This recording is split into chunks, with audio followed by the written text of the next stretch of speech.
Okay. This is Connie and Martin demonstrating back bends. Mart's got a shoulder injury, so limited mobility and not a lot of spinal flexion, but we'll do our best. So if you can come and lie down on the mat for Cobra or Bhujangasana, please, Mart. So the first thing that we're going to do is just make sure Mart's in position correctly. So with your fingers splayed on the mat, please, Mart, tucking the elbows in and keeping the neck long. If you could come up into a back bend, bending the upper part of the body into Cobra pose. Now I'm just going to stand on your feet and hopefully bring you a little bit further into the pose. So if you just want to have a little bit of a rest there, Mart. Now, if Mart wasn't so tall, I would be able to sit on his calves and do forceps shoulders, but I can't reach, so I'm just going to give him a forceps shoulder adjustment, which will help open the chest. And then the other option I've got is to stack my hands on the sacrum, bringing the lower spine down and back, and also giving a little bit more of an adjustment into the pose. Okay, that's fine, Mart, if you'd like to come down. Now, while you're on your hands and knees, we're going to look at Ustrasana or camel pose. Mart's not able to get fully into the pose, so I'm going to do my best to demonstrate an adjustment that I would make if you were in fact able.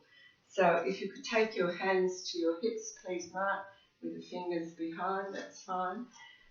And now opening up the chest and coming into a back bend as much as possible. You might want to expand the chest with an inhale to help you come into that pose, and maybe drop the head back a little bit.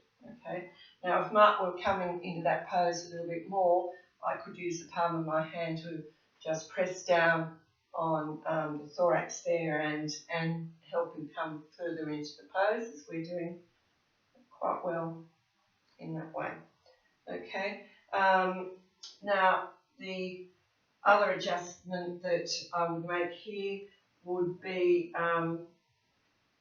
to make sure that Mart's hips were over his knees, which they are, and to keep them there, and to do a reverse forcet adjustment to open the chest and take the shoulders back.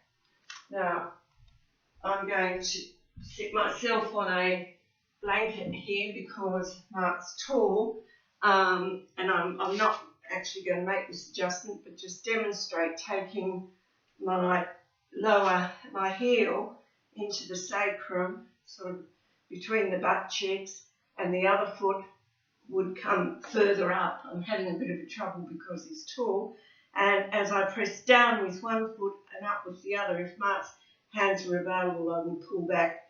No, don't worry, just stay where you are. I will just give my mentor an idea of what we'd be doing if you were able to come into the full pose, and help him adjust him further into the pose using my feet. So now we're going to come into Setu Bandhasana. So if you could lie on your back, please, Mart.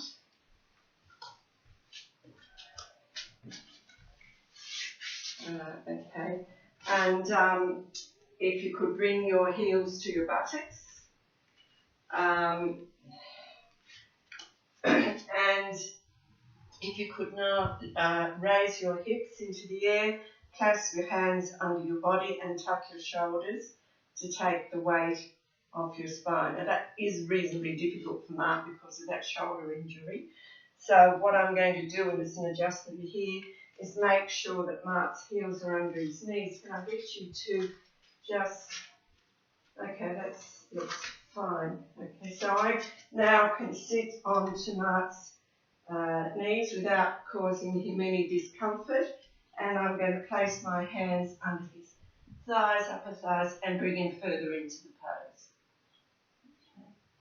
So we like to release the hands, Mark, and lower the hips one vertebra at a time. Okay. Thank you.